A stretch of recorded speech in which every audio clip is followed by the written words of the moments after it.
I've been thinking about this all day long. I wanted to shoot a good round so I could get an interview and talk about bigger things than disc golf, like humanity. Just be nice to humans. Like, everyone's a freaking human being, and just be nice. And, like, every mean thing you say brings someone down. And, like, in the disc golf community, too, this is very extreme, and I'm sorry about this, but we just had someone commit suicide in the disc golf community. And that is a very real possibility if we continue to spread hate. And I think, like, we just need to radiate positivity and just lift up the people around us, no matter how different they are than you. It makes me sad that this is what disc golf is turning into, because this isn't the disc golf I fell in love with. Some wise words from Paige Pierce to begin today's show. Welcome to the Upshot, Multi-World Disc Golf's podcast about the latest in the disc golf world. It is Monday, May 15th. I'm Charlie Eisenhood, joined by Josh Mansfield. And we got a very big show today. OTB Open taking place this past weekend on the Pro Tour Elite Series. We are into the West Coast swing, and much to discuss for sure. It's been a very busy week of news and disc golf. I want to begin with just a quick in memoriam and a shout out to John Baldwin, who unfortunately passed away last week. He was a fixture of California disc golf, Masters World Champion, has been playing for years and years, and was beloved by the disc golf community, particularly in California, from Santa Cruz. And sad to see him pass away at too young an age. And so our condolences to anybody that knew John, and just want to say that he will be missed in the disc golf community, to be sure. Josh, I hope you had a great weekend. Happy Mother's Day to everybody yesterday. And we've got a lot to get to. OTB, I said it on the React show, Josh, for Multi-World Disc Golf subscribers. Weirdest tournament that I can maybe ever remember. This was a very strange one. We're going to try to break it all down. And Josh, I think we need to begin by discussing what transpired early in the tournament, with Natalie Ryan initially winning her case for a temporary restraining order that forces the Pro Tour to allow her to play in round one. The Pro Tour and the PDGA both file for an immediate expedited appeal, and the Pro Tour wins on appeal. Technically, the PDGA has their request for a stay denied. It's kind of complicated as to the reasons there. Basically, the court assessed that because the Pro Tour won their stay, it was irrelevant to address the PDGA's request. So it's a little murky what that means legally, but ultimately the Pro Tour announces late on Friday evening that Natalie will not be allowed to continue to play per their gender inclusion policy. So Natalie has to drop from the tournament. She had finished she was in 6th place going into day 2. I think actually 5th place. I think it was 5th. I think she was one stroke off the four-way tie. So obviously it was just an absolute whirlwind last week, Josh. I'm just curious for, when you saw all this play out, what did you make of the way the proceedings went down and what it all meant for Natalie, in and then out? Right. Man, I think number one, I think that the forced timeline of filing for this temporary restraining order somewhat late was intentional. Right. It's designed to try and create that kind of advantage, I think, for Natalie Ryan and her legal team. But as a consequence, it created the drama of her playing around and then having to DNF and be removed from the tournament, as opposed to this happening a week ago and this, her winning her case and then the appeal going through afterwards and this all being resolved before the tournament. So I think it's a weird, like you talked about, it's weird. It's kind of an unfortunate thing that it happened. I think it created a lot of unnecessary, man, a lot. I think the starting off with Paige's comments were really excellent, because Natalie getting in and then out created an opportunity to reignite some of the just really horrible things that people have already been saying, but definitely came out in force because of her being able to play the first round. I think we've said this, though, prior to this appeal and the decision being decided, or the first initial decision being decided. You said if it goes in Natalie's favor, you think that bodes well for her legal case. If it goes against her, you don't really think there's a lot to read into, because it's mostly procedural in the sense of where does she have standing. Now, the interesting question is if she does take this to Virginia. Virginia is definitely not California, but since Barack Obama, Virginia has voted Democrat in at least every presidential election. I'm not super familiar with the makeup of the Virginia courts if she chooses to go that route. And so it's definitely going to be interesting to see how she pursues this case moving forward, whether I think you mentioned one of the options being to file in state court, or if she then takes it to federal court in federal court in Virginia, or if she splits it and does federal court. Could she do federal court in California against the PDGA? Because PDGA doesn't. She can, because the PDGA, in the way that it's constructed from a legal perspective, as a nonprofit, is considered to be a citizen of Georgia. With the Pro Tour being a LLC, it is considered to be a citizen of any state in which an owner of any part of the LLC lives. It's kind of weird. This is just like the way that the law has been determined. And so that's why. So just to back up here, what exactly played out? The district court in California basically overlooked the jurisdictional issues that the Pro Tour had brought up. Even acknowledging that they were not sure, the judge said, I'm skeptical as to the jurisdiction in this case, and proceeded to make a ruling anyway. This is very unusual, as I mentioned on last week's show on Thursday. And so in some sense, the appeal was very likely to succeed for the Pro Tour, presuming that they were able to show clearly that they had this jurisdictional issue, which they did, and the appeal came down and that was the reasoning. The federal court does not have jurisdiction because there is not diversity, which basically means that all of the parties have to be from different states. Because Natalie lives in Virginia and the Pro Tour has owners in Virginia, you cannot hear the case in federal court in California. It's a technicality, essentially. And I was talking to my partner and a lawyer who lives in California, and he pointed out to me that he thought it was possible that the district judge knew that the jurisdictional issue was probably a problem, and was so set on putting his thoughts on the record about the actual substance of the case in California with the UNRRA law and all of that, that he proceeded anyway. And you can decide how you feel about that. Like, ultimately, that he didn't have jurisdiction to make a ruling, and that's what the Ninth Circuit determined. So the thing is, this is not real. This is a technical win. It's not a like, oh, this means the Pro Tour is going to win and the PDGA is going to win this moving forward. Frankly, I think what I come away from this week thinking is that Natalie has a strong case in California. Based on what the judge determined around the policy and talking about the IOC and other sports organizations and the PDGA medical committee policy. So I would not be surprised to see this re-litigated in California state court.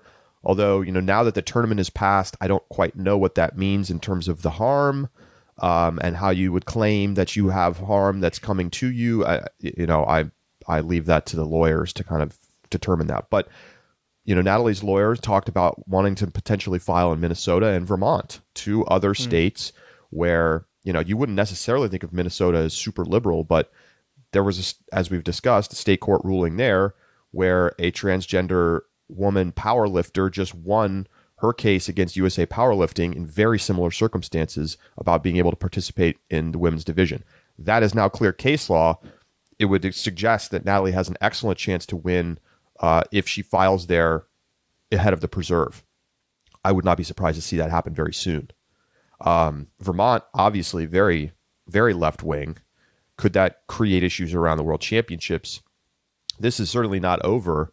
And while the Pro Tour certainly got a kind of a smallish victory this week, is it to their benefit that they filed for emergency appeal and removed Natalie halfway through the tournament? I mean, it was so chaotic and tumultuous. I honestly wonder if it would have been better for them to just wait, file a normal appeal, get the case removed from California federal court, next week, and deal with all of it later.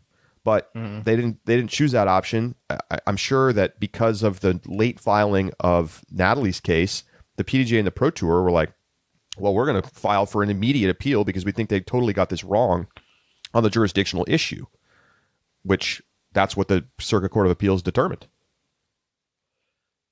Well, the big thing I wonder, so let's say Natalie files in Minnesota and Vermont, but files exclusively against the PDGA and does not include the Pro Tour as a listed party in the suit. Let's say she wins against the PDGA. The Pro Tour is now in a very interesting position because, number one, the Pro Tour, remember, the Pro Tour's decision was not its own policy. Its policy was to adopt the policy of the PDGA. Correct. So if the PDGA is forced to change their policy by way of court, does the Pro Tour look at Virginia and say, we think we could win a case, we're going to keep the policy as is? Or does the Pro Tour just make the change and acquiesce without really actually losing a lawsuit, right? Because the only way Natalie, unless it goes through state court, but in the means by which Natalie has filed this suit in federal court, the only way that the Pro Tour gets beat in court in this method is if they take it to Virginia and she wins in Virginia. But again, you got to understand the differential between the federal versus the state filing. Unless they go the state filing, and then the federal, like that, it's not really going to matter. Like, this was a technical win. Natalie could refile in state court under the same exact law and adjudicate it in state court. That could definitely happen. I would say it probably will happen. How does that if she wins in state court, does that change? Like, does the Pro Tour just have to? That still applies in Minnesota, for example. Well, no, because again, like, the original filing in federal court in California was around a California state law. This wouldn't be a blanket policy that applied across the United States. It wasn't a federal law that was being challenged. It was a state law. Yeah, right. Yeah. So you're changing venues, but it doesn't really change the sort of the substance of the claim. Man. And here's the thing, Josh. You bring up an excellent point, right? So the Pro Tour has said to Natalie, we are adopting this policy that the PDGA has determined. They are the governing body, and so we are taking this policy. But what was really interesting about the way this appeal went through is that because the Ninth Circuit stayed, which basically means, overrode the district court on the Pro Tour side, but not on the PDGA side, there is now, I would say, ambiguity about what that means, that when the Pro Tour then said Natalie may not participate under our gender, inclusion policy, because the PDGA's was not stayed, and the judge in the district court case essentially said that, I am restraining this policy that the PDGA created because there are serious questions about whether or not it is discrimination and whether or not it is legal. So you could argue, and I am sure that Natalie's counsel will argue, that the Pro Tour has now established their own policy because they couldn't possibly be using the PDGA policy because the PDGA policy was restrained by the district court. Now, this is very technical and complicated, and it's not totally clear what the Ninth Circuit meant in their very sparse ruling. So if in fact the Pro Tour is found to have established their own policy that maybe is identical to the PDGA one, but is not just being adopted from the PDGA, but rather is their own policy, have they done any of the legwork to kind of like create the basis for that policy, that's going to be an issue that I think we'll see come up in the courts moving forward. Very, very interesting. I think this. So the last question I have then, let's say she files in California and Minnesota and Vermont and wins in those states. Does that ever create? Does that just mean she gets to play in states that she wins? Great question. I mean, can Minnesota? Yeah. Anyway, that's the question I've got. I think I come down what I said on Thursday, and I'm sorry you couldn't be with me to discuss it all. If the PDGA is losing these cases moving forward, which who knows, right? This was just a preliminary look at things. This is not the actual case itself. But if they are going to be losing in multiple states, I am sure they will go back to the drawing board and reformulate, go through the process again of creating this policy again. That would be my guess. But it is theoretically possible that it would just be that Natalie would play in states where there are stronger laws around discrimination around gender expression, and that would be very weird if that's how they chose to go about doing it. But it is possible. I think it is possible. This is a strange one, folks. Josh, before we move on to OTB golf, and I do want to get to the golf. I want to discuss Natalie's posts from Instagram following the removal, and so she has a post that she deleted, and then made another post. So the post, we'll put it up on the screen if you're watching on YouTube. Natalie posted on Instagram, the DGPT is removing me from the OTB Open. No matter where they go, I will fight them every step of the way. If you thought I was fighting hard before, just wait. They are going to burn with me. And then she followed up with a post. She deleted that post and posted this yesterday. The DGPT and PDGA are afraid of metaphor, so I've taken down my previous post. Instead, I'm going to make that post's message incredibly clear. My removal from OTB was targeted just as the new policy was. The DGPT is now enforcing rules that it has no place to. They have only done this to hurt me. I will continue to litigate until justice is achieved. I will use this pain to make sure nobody else has to experience it. A lot of people took issue, Josh, with the post, Natalie talking about wanting to, burn them with me. How do you look at this? Certainly, Natalie has a bit of a reputation for being pretty confrontational, at least on social media. Sure. I think I've got two things that I kind of think of. Number one is there are people who say, this is wholly inappropriate and the tone was wrong, and I have a hard time sympathizing with anybody who takes issue with Natalie Ryan's tone. Like this is what she decided was her livelihood, and the season after she starts winning the PDGA, and whether it's up to the courts to decide right now whether or not that's targeted, right? But you can see from her perspective, she wins a couple events, and then the next off season comes out a policy that then restricts her from playing. You can understand why, in terms of her livelihood, both as like a profession, but also just like her decisions as a trans woman, why she would take this confrontational tone, if you want to call it, or this, Yeah. Right.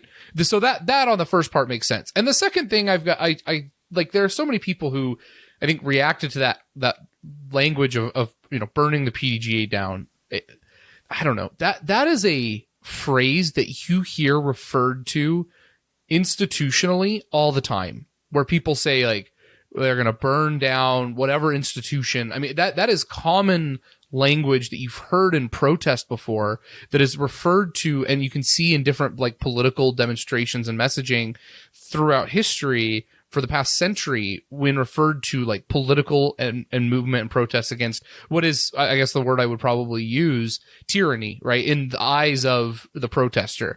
And so I didn't really take issue with it, and I was surprised at how many people did. But that's my own personal sentiment towards it. I can certainly understand how Natalie feels, and I just think Natalie, unfortunately, doesn't make a lot of friends with posts like this. And that's true. And, when she posted that, she works harder than everybody else in FPO, and, that's why she's winning, is because the other players, sort of implying that they're lazy. Mm-hmm. That's not winning you any friends. Mm-hmm.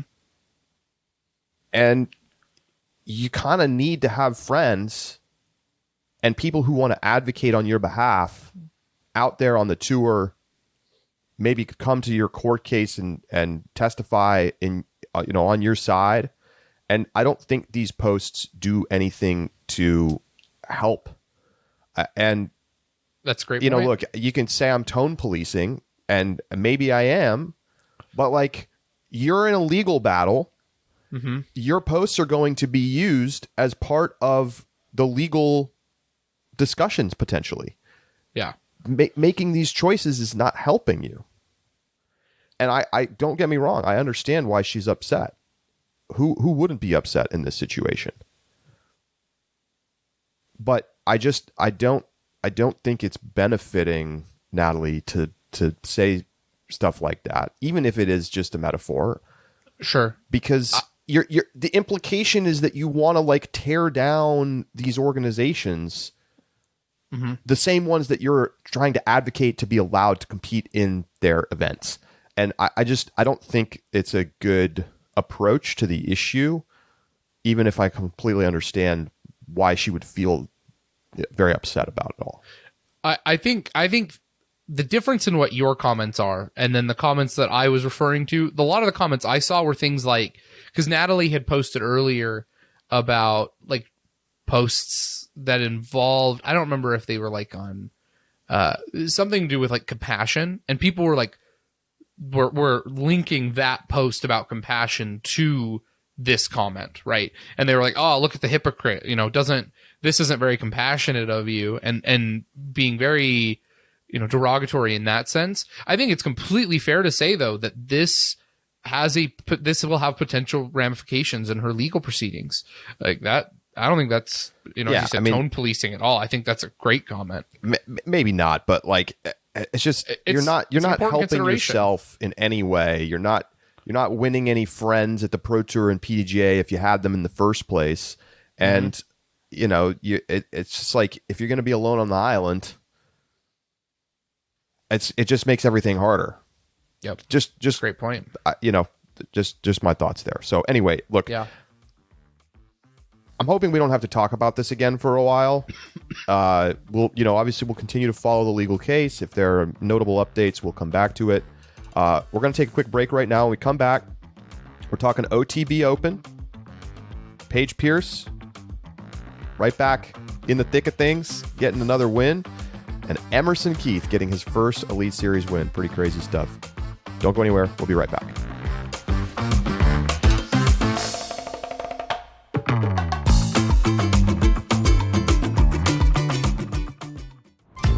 At Pound, the quality of our gear runs deeper than the stitching. That's why we make everything right here in the US, employing highly skilled, well-paid professionals. From bomb-proof Cordura fabric to YKK zippers and recycled plastics, we source the highest quality US materials to make the most comfortable, durable pack in disc golf. Our lifetime warranty stays with the pack, not the purchaser. So regardless of how you find us, we will be here to make sure your pack stays on the course and out of the landfill. Pound's integrity is held together with more than just thread.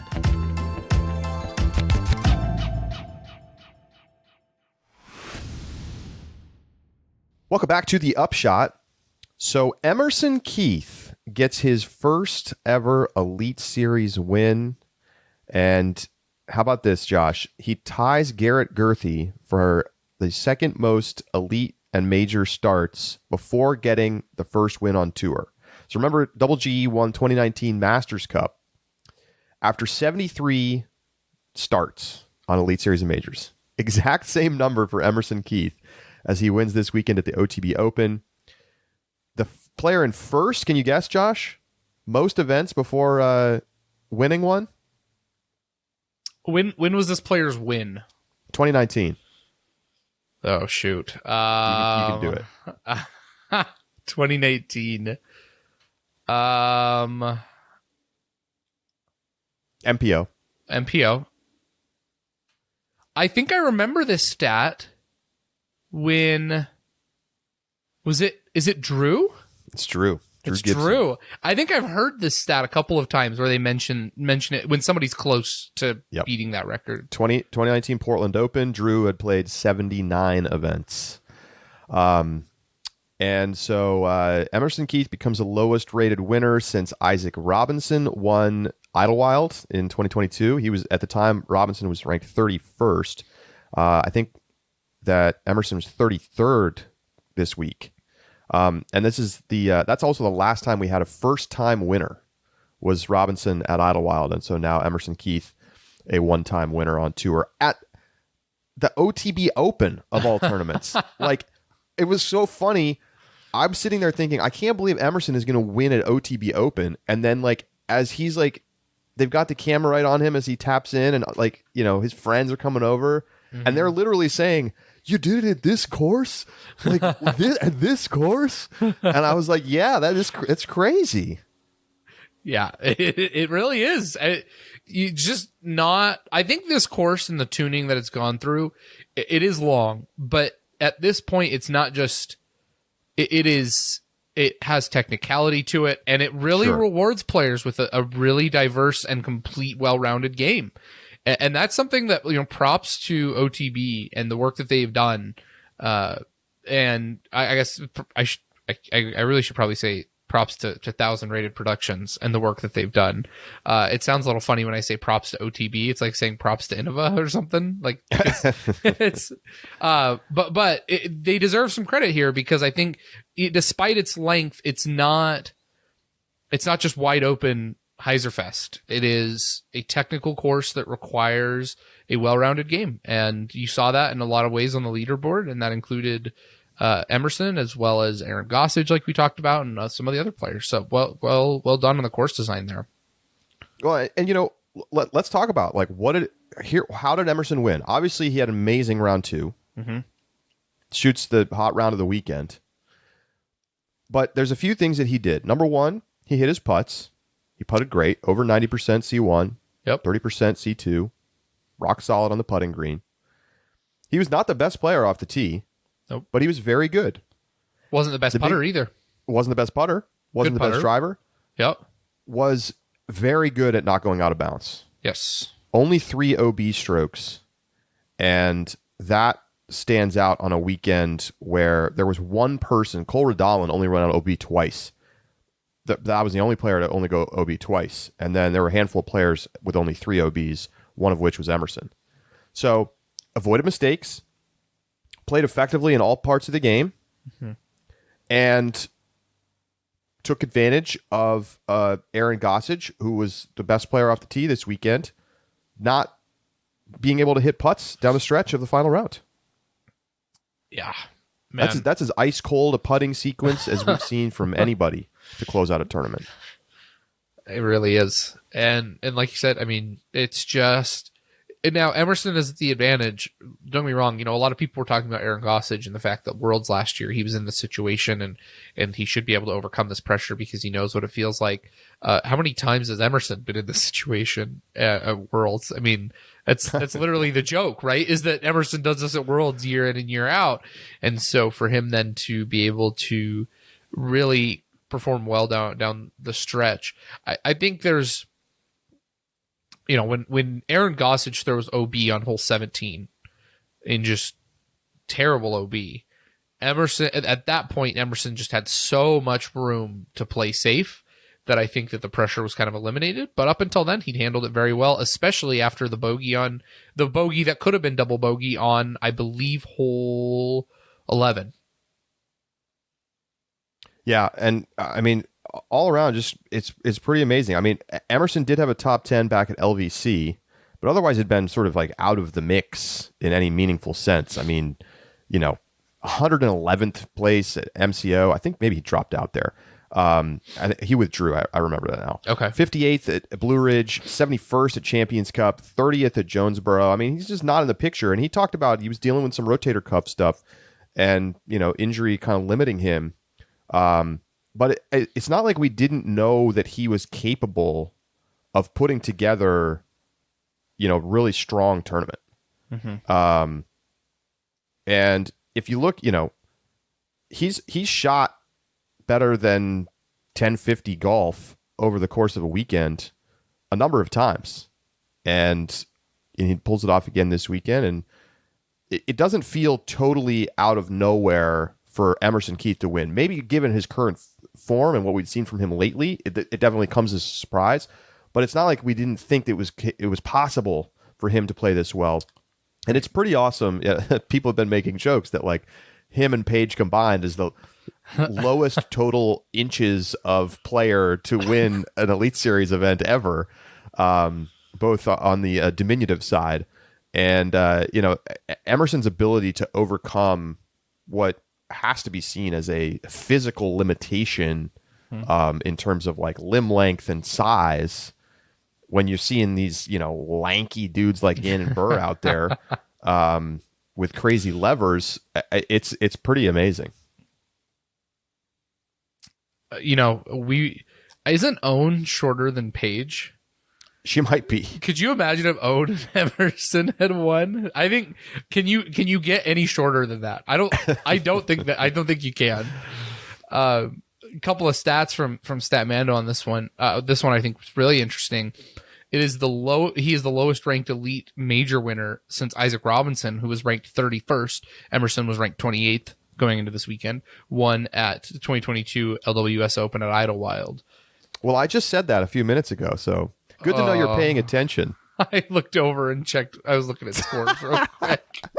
Well, you did correct me. He was 28th. I said he was 33rd. So okay. I take a mulligan, but you also have to take a mulligan for just simply not listening to me. Josh is thinking about what he's going to have for breakfast later. I take the harder mulligan, that's for sure. No, you started. Yeah, I jumped over and started pulling up some stats, and that's on me. But yeah, I mean, we talked a bunch about Aaron Gossage in our rapid react, so I don't necessarily want to like go through the whole thing again. And so encourage you to become a subscriber and listen in. But I mean, I think it's pretty straightforward what's going on with Gossage. He's got all the talent to be a top level player, and he's struggled when the pressure amplifies and he's in a position to win late in elite tournaments. What more is there to say? I mean, his putter went totally ice. I mean, He was missing low. He was missing wide. He had a couple putts where he didn't even come close to making a putt. I mean, it was like way off. It's a mental battle that he's going to have to figure out. Yeah, it is. And I mean, he's got all the skills necessary to be an elite player. I mean, he was number one tee to green. His dual threat forehand backhand is one of the best, and he just the deficient part of the game. And I think right now you can still be good enough in one aspect of the game that if you have and here's the other point though, and I think you highlighted this in the rapid reacts, is that he can putt well when it's not pressure, right? 92% circle one putting, 17% circle two putting in round two. Round one, 71 and 25. Not terrible, not great, but man, round three, I think it was 42 and 0. And it started with on hole 10. And you mentioned this as well, did not make anything that was not a tap in. I mean, he hit the big par save putt, yeah, which he badly needed, and it's like, okay, like you're like, oh, okay, maybe he's gonna turn it around, and then he didn't turn it around. And then he didn't turn it around at all. So it's tough to see. I really like Aaron. I very, very astute of you putting him on the podium. I was impressed with that pick. Let's go. I'll take my 1 point in MPO this week. Gannon Burr birdied 9 straight holes. If he'd birdied 18, he went OB, ended up taking a bogey. If he'd birdied 18, that would have put him at 23 down, which was the winning score. Now, obviously, there's a lot of golf, and Emerson knew what he had to do, given the situation. We're not going to try to play out some hypothetical, but holy crap. From the 5th card, Gannon Buhr finishes 2nd and nearly makes the greatest comeback in disc golf history in terms of strokes. And, we've never seen anybody win from that deep, and he almost did it. Almost did it. It would have been a great story. Good That's God, for sure. I think he missed 2 circle 2 putts. Otherwise, missed 0 putts. It's just insane. Gannon is very dangerous, and Isaac Robinson, another podium. He has just been on fire, Josh. And I don't think this is not a course where I would have said, okay, here comes Isaac Robinson again, even the form that he's playing in. But right. Man, it's time to just start thinking about Isaac Robinson as somebody who can win anywhere. I think you're right about that. I really think that there are some courses that yes, you can have that distance advantage, but if you can stay out of the out of bounds, if you can just shape the lines well, then you can overcome that distance. And how many times have we said that about Own? And I think that's even more true over on FPO, because how many courses are, even at least on MPO, they're still tuned fairly well to the MPO game, even if they're long. And so I think that's less of a deficiency than someone like Own, who it just on holes, she walks up and knows there is no conceivable way I will reach a birdie on this hole, and still manages to continue to podium week in and week out. Some other notes and MPO, Cole Redallen, what a final day lead card, like all these young guns. Cole Redallen, I think Gossage's putting, because of where he was in the tournament and it happening in the back 9, is going to be discussed a lot more than Cole Redallen, who was ice cold putting early and basically took himself out of contention in the front 9. And then got good. But this has been a problem for Cole too. He has a lot of trouble with shot making and putting when he's near the top. And it's like he could win. And what a challenge it is for, you don't get that many opportunities to be in these spots. Talk about this all the time. You have to be there to experience that and then try to work through that. But, it's just the putter, so mercurial for Redallen, and he can be so hot, but then he can also it seems like the pressure just like cracks his putter. Yeah, it's a lot of those young players, they've got to figure that out, and it'll take time.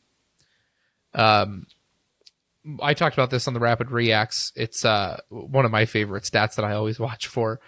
Nate Sexton has now gone 117 straight standard, elite, and majors making cash. He has not missed cash at any PDGA event since 2008 Stumptown New Year's Classic, 5,607 days ago. Can you imagine going, 15 years without missing cash? 15 years. You make money every single time you play disc golf for 15 years. That's insane. He was close this week. This week he was tied with last cash. And yeah, there were a handful at 9 under. Otherwise, he would have been on the outside looking in. It was close. But he went, 11 straight pars to keep himself inside the cash line and finish his tournament. This is insane. Every shot, so much pressure down the stretch, and then to finish just literally at the line. Wow, that's awesome. Somebody who didn't make the cash was Eagle McMahon. And that's the first time he's ever missed cash at an Elite Series or a major where he didn't DNF. So he finishes the tournament and he doesn't make the cash. Shocking. I mean, I thought Eagle could win this weekend. I just really don't know I'm going to be watching for his vlog because I want to hear what he has to say about this weekend. It's just very strange. He's had a very unusual season, kind of up and down. Some really strong performances and then some really off ones as well. Well, do you want to hear who else missed cash? Simon Lizotte. He had Eagle, Chris Clemens, Kevin Jones, Ezra Aderhold. I mean, these are people in the top 15. Yeah, top 15 of. I almost had Ezra on my DGPT podium. Standings. I know. Yeah, missed cash, played worse than Eagle. Finished at a total 3 under. Wow. So, that's just crazy. Yeah. Yeah, I had Simon on my podium. I had AB, Simon, and Gossage. And AB was close. AB was close. He was one stroke off. I don't know. You can't predict sometimes. Like, guys just are off. I mean, there was the clip. Did you see the clip of Simon? He had the most disgusting spit out. Again, can we stop using these horrible baskets on tour? These were black holes, right? So we've had the MVP ones and the Prodigy ones. They're just bad. I'm sorry. They're just not good enough to be on tour. And like, you know, I who cares if the companies are like, I don't care if you sponsored the tournament. If your basket isn't good enough, get it out of here. Too many spit outs. I think like we need to get to consistency on baskets, or at least high quality baskets with regularity at every single event at like by next year. It's just this is awful. So Simon has a spit out, like a disgusting, perfect putt that comes back out, and he just like melts down. Look, he turns around, he starts walking towards the water. It looks like he's just going to walk in and just like completely soak himself in the lake. But then he just like sat there and like had his head in his hands for 10 seconds. And it's just like, man, sometimes it's just not your week. Yeah. And I think, Simon, when it's not his week, it feels like he gives up, right? Like Simon either wins it or doesn't make cash. So that's welcome to Simon land. So yeah, 55th for Eagle. It's only his second finish outside the top 20 this season. Weird. It was weird. I don't know what else to say. Another, I did want to highlight, I don't think we've talked about him at all. Jakub Semerad. Oh, yeah. Who, terrible final round. But I love every time we see Europeans up near the top, and especially as we're rotating names with more regularity, that makes 3 Europeans inside the top 15. You got Vaino Makala at 9, you got Nicholas Antala at 13, and then Jakub Semerad also tied at 13. So, and then if you go down to top 25, you got to include Albert Tom as well. So I love seeing the slate of Europeans just continue to get more diverse of who is in contention. I think there's real questions in my mind about who's going to be able to take down the first one. I think my gut says Nicholas. Sure. But Vaino has been in position before, and now Jakub's there. Albert's got frankly, a silver. Albert Tom has done more winning and been more at the top of tournaments than anybody. I guess you could say Nicholas now, but I mean, Tom actually won a silver. Yep, and now Linus Carlson's back in the country. So love to see that. Yeah, he finished at 71st. Got to get over the jet lag and get used to it. Knocking the rust off. That's right. But you get a couple weeks. A lot of names there. A lot of names of Europeans who are going to be in contention as we keep moving forward. Yeah, it's pretty cool. I also want to shout out. Why can't I say his name? Gavin Rathbun. Oh yeah. Gavin finished 10th. And he's been kind of off the map, but remember, like, we're not that far off from Gavin being one of the best players on tour in 2021.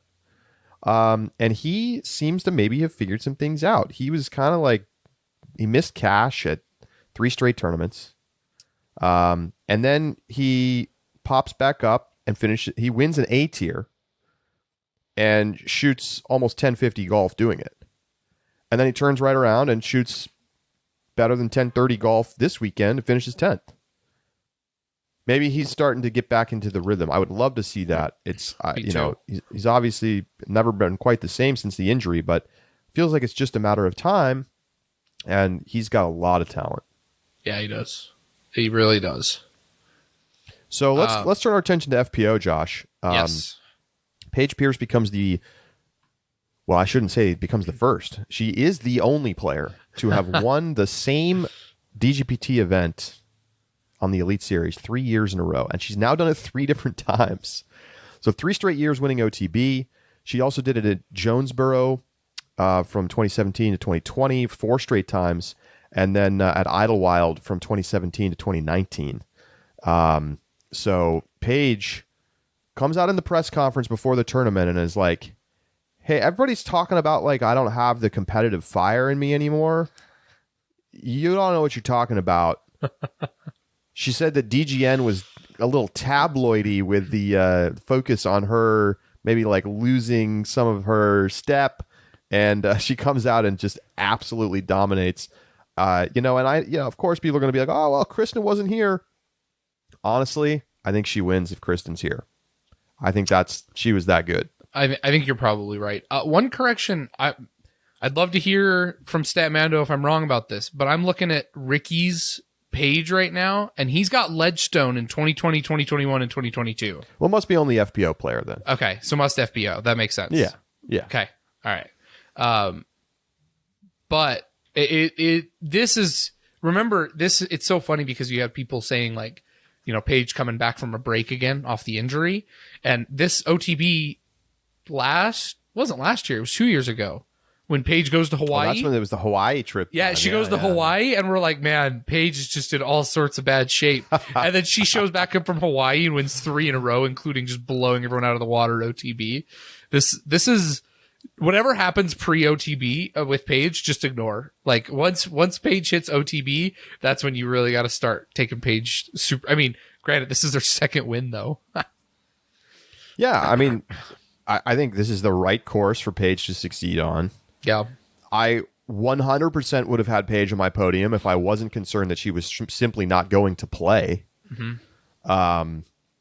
And, she ends up, how much she was actually not the best player tee to green, which is kind of crazy, although it's misleading. Holland Handley has a higher strokes gained tee to green number, but she also went out of bounds 11 times to Paige's 3. There it is. Yeah. So Paige was the best player off the tee by like more than 5 strokes. Putted not amazing, but very solid.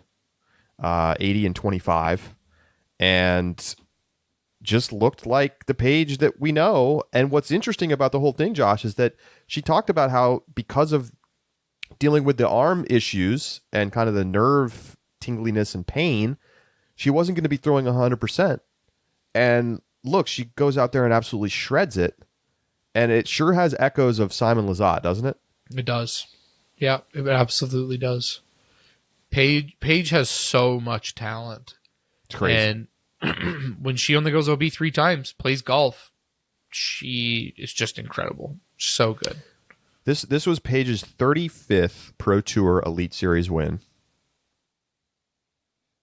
I still think saying that out loud makes me think about how hilarious it is to me that people are like, Kristen's the GOAT. Oh, man. I'm like, yo, Kristen has been winning for like 2 years. Right. Like, pump the brakes. Pierce's 35th Elite Series win on the Pro Tour. This was only Owen Scoggins' 26th Elite Series event ever played. This was Emily Beach's 25th Elite Series event ever played. Like, Paige has been in these streets and she's still out here shredding it. And so it's very cool. I mean, I love to see it. I don't know. Yeah. Like, Paige's interviews are so interesting because she comes out and she really sounds like she, a month ago, she's talking like she hardly cares. She's like, yeah, there's more to life than disc golf. And then she comes out here and she's like, everybody needs to shut up about my competitive drive. And then she kills everybody. It's awesome. It is awesome. You're right, though. I mean, it definitely feels, there are times she herself says things that makes you think they seem otherwise. Contradictory to one another, right? I mean, I don't think we're making it up. I think, and who knows? Like, maybe that isn't signaling any kind of difference in the way that she's actually feeling about her game, but it certainly comes across that way. Yeah, it's a great way to put it. Ella Hansen goes just cold in the back 9. Otherwise, I mean, I don't think she was catching Paige, but could have made it interesting. Could have made it interesting. Gives up 5 strokes to bogeys in the back 9, And no birdies. No birdies in the back. No birdies. Yeah. It definitely could have been interesting. I hope Ella gets one. I really think she has the talent to do it. Owen Scoggins stays hot. Emily Yep. Beach gets her 3rd ever podium on the Elite Series. Pretty crazy. Paige is still just 13th in the Pro Tour standings after this weekend. It shows you, I mean, she's missed some tournaments, but also just has been not that good. Yeah.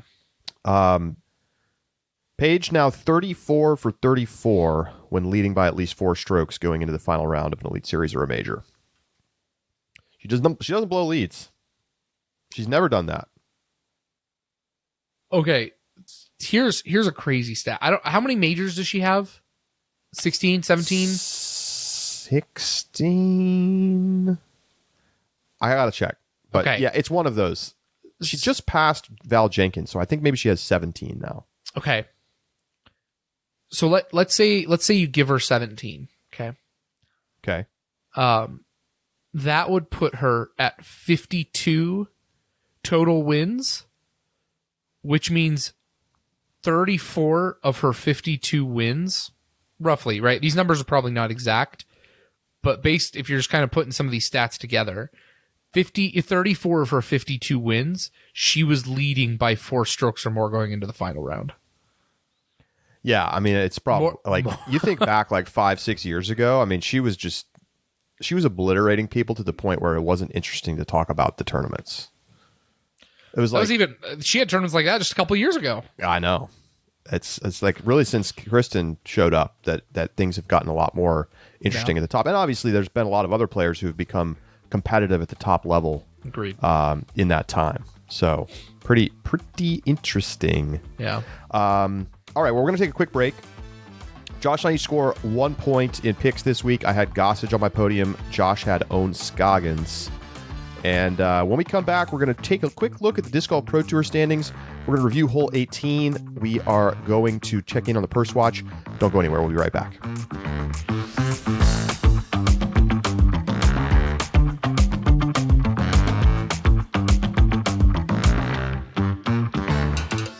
Welcome back to the Upshot. So, Josh, I have a question for you. Okay.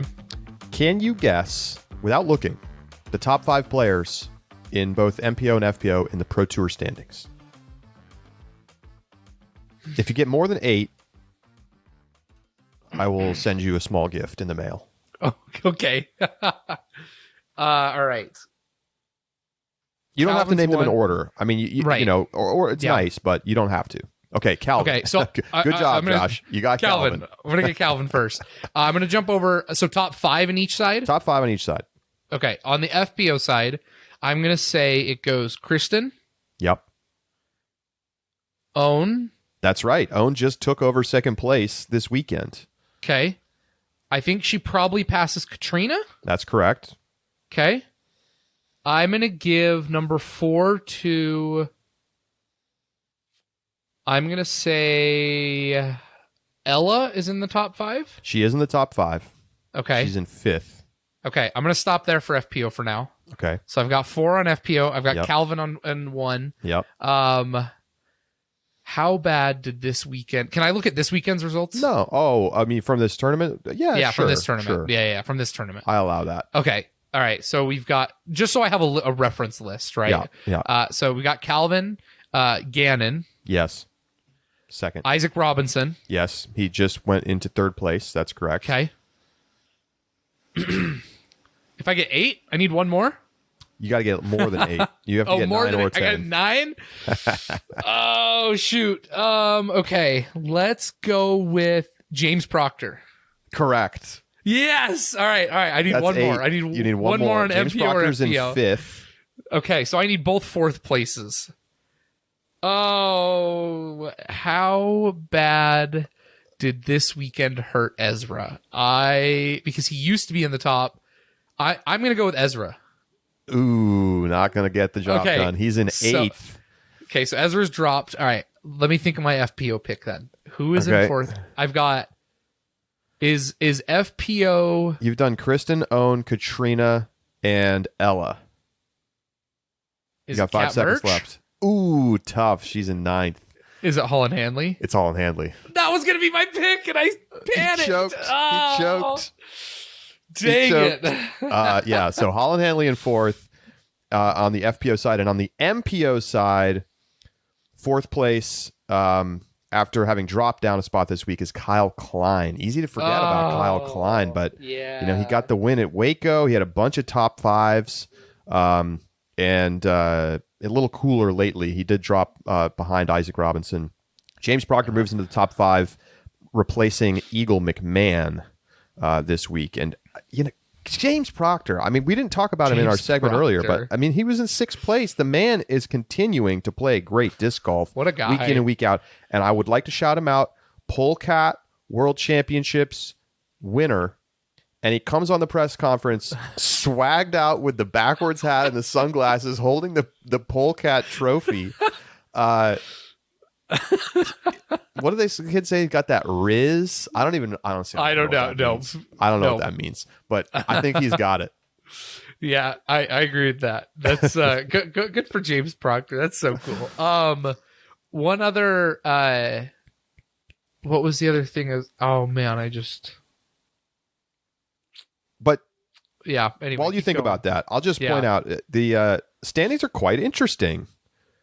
We no Missy Gannon, no Haley King in the top 5 right now. Mm-hmm. And on the MPO side, man, I mean, who had Isaac, Gannon, and Kyle being in the top 5? And certainly nobody had James Proctor being in the top 5. Gannon, I think Sure. people could have had Gannon. Sure, Yeah, but Gannon, all 3 of those guys? That's true. I mean, we keep talking about, like, are we seeing that sea change? It's starting to feel like these young, super talented players that we've seen emerge over the last 2 to 3 years are starting to be consistent top finishers, not just occasional top finishers. The rest of your top 10, Eagle, Anthony Barella, Ezra Aderhold, Paul Macbeth, Chris Dickerson.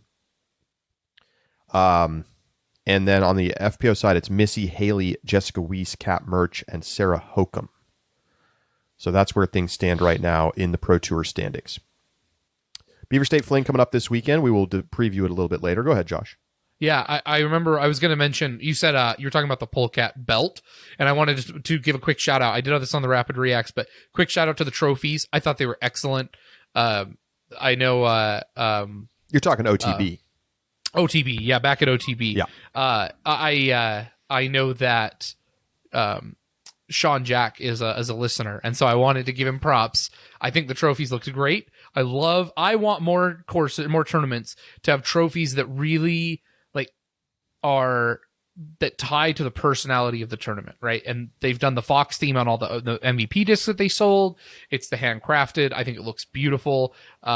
Very, very impressed with the trophies, and I hope more tournaments keep moving in that direction. All right, PurseWatch, here we go. OTB Open coming in with a $100,000 total purse. It is the first non-major to eclipse the 6-figure mark so far this season. $66,000 MPO payout, $34,000 FPO payout, $10,500 to the MPO winner, and $7,400 to the FPO winner. That's up 25% from a year ago. They hit $80K last year, $100K this year. And Josh, we didn't see the $100K mark at an Elite Series or at a Pro Tour event last year until Ledgestone. So impressive. Kicking it off early. It's a lot of added cash.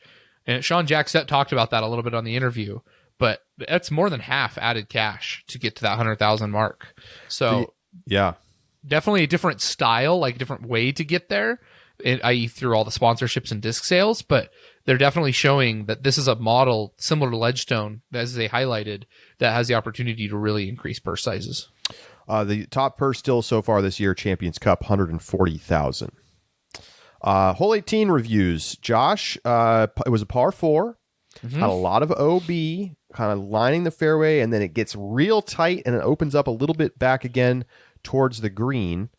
A lot of scoring separation. What did you score this MPO FPO? I give both sides actually a 7.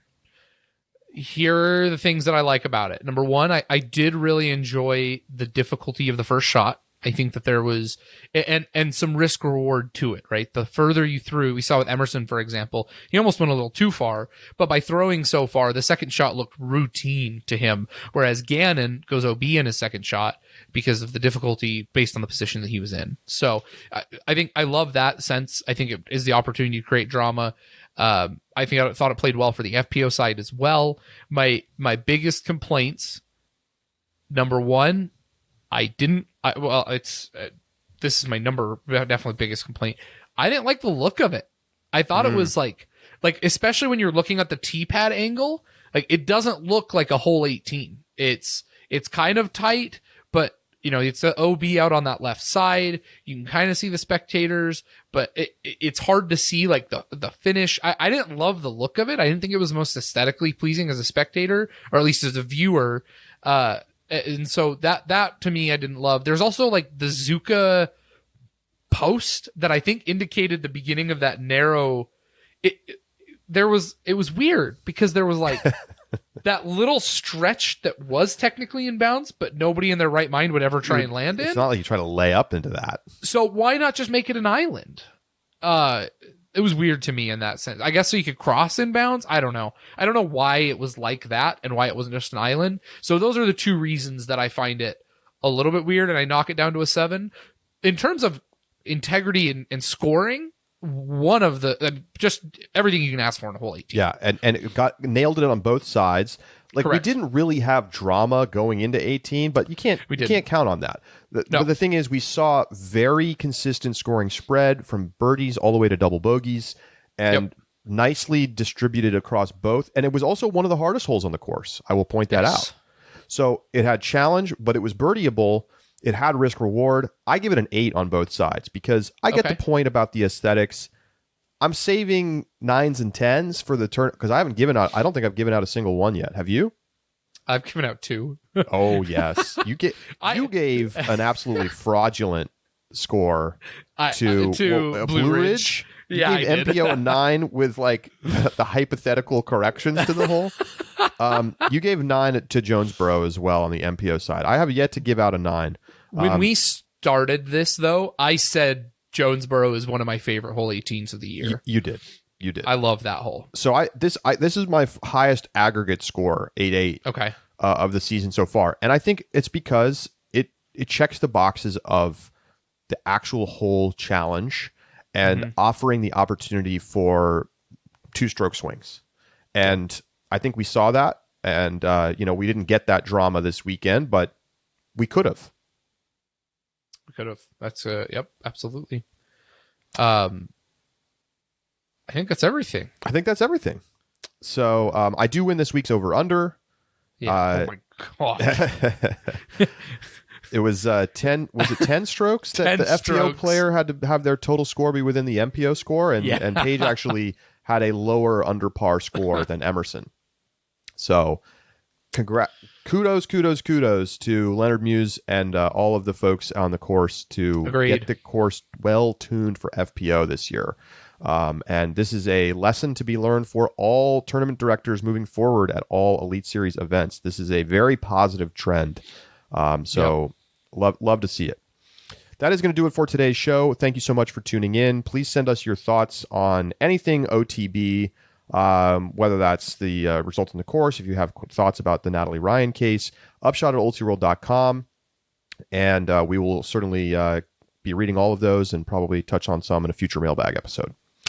On later this week, we will be back with you, getting you ready to go for the Beaver State Fling. It is just a silver event, but as DGN overall producer Mahmoud Barani said in the live Discord chat in yesterday's Rapid Reacts, it's a silver in name only.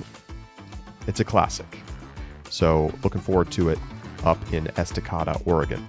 For Josh Mansfield, I'm Charlie Eisenhood saying so long, and we'll talk to you Wednesday or Thursday right here on The Upshot.